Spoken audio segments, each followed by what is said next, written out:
It's good to be in the house of the Lord one more time. As we say in Geechee land, it's good to be here one more again. For everything that I've experienced in my life, being a survivor of gun violence was not something I had in my head. Not something that would bring me to the national stage, because my mother and two cousins and a childhood friend was killed by a white supremacist in Charleston, South Carolina on June 17, 2015. Who knew that I would hear on the news as an ER trauma chaplain that had dealt with gun violence and walked along with families, that I too would be a person living through such hell? Moms demand action in every town scooped me up in a time where I didn't know the voice that I had. They would groom me and help me to understand that being a survivor is just more than being someone who lost someone from gun violence. But a survivor is a person that has a voice, that's able to let other people know just what it is living as a survivor. As a trauma chaplain, that was my job. But when I became a survivor, I had to let other people minister to me.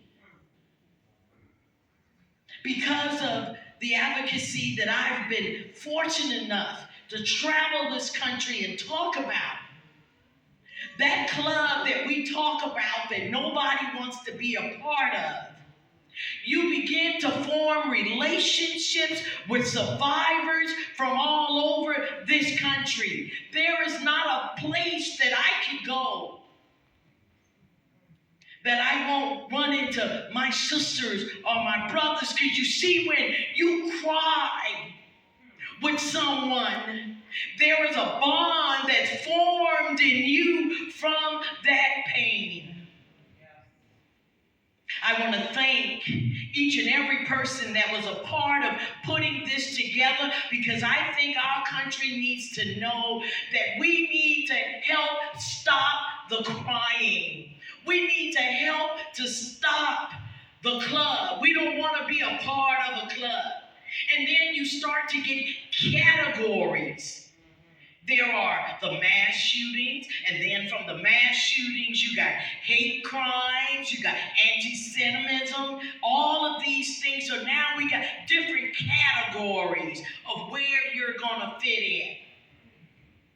I don't want to fit in a category, but here I am.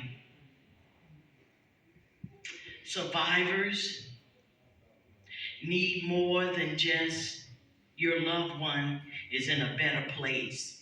That God had something better for them to do, and that's why their lives been taken.